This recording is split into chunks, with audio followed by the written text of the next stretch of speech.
हाथों की लकीरों पर विश्वास मत करना, क्योंकि किस्मत उनकी भी होती है जिनके हाथ नहीं होते। बहुत पुरानी बात है।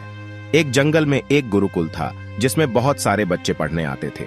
एक बार की बात, गुरुजी सभी विद्यार्थियों को पढ़ा रहे थे, मगर एक विद्यार्थी ऐसा था जिसे बार बार समझाने पर भी समझ नहीं आ रहा था। गुरुजी को बहुत तेज से गुस्सा आया और उन्होंने उस विद्यार्थी से कहा, जरा अपनी हथेली तो दिखाओ बेटा। विद्यार्थी ने हथेली गुरुजी के आगे कर दी। हथेली देखकर गुरुजी बोले, बेटा तुम घर चले जाओ, आश्रम में रहकर अपना समय व्यर्थ मत करो, तुम्हारे भाग्य में विद्या नहीं है। शिष्य ने पूछा, क्यों गुरुजी?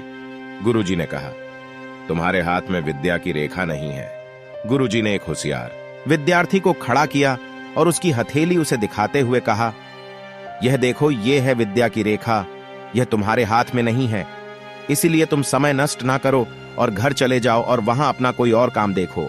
यह सुनने के बाद उस विद्यार्थी ने अपनी जेब से एक चाकू निकाला, जिसका प्रयोग वह रोज सुबह अपनी दातून काटने के लिए करता था। उसका कुछ है, उसने अपनी हथेली पर गहरी लकीर खींच ली। यह देखकर गुरुजी द्रवित हो गए और उन्होंने उस विद्यार्थी को गले से लगा लिया।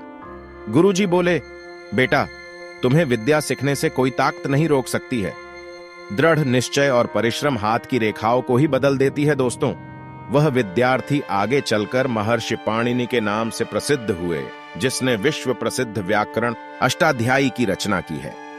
इतनी सदियां बीत जाने के बाद भी, आज 2700 वर्षों बाद भी, विश्व की किसी भी भाषा में ऐसा उत्कृष्ट और पूर्ण व्याख्या का ग्रंथ अब तक नहीं बना।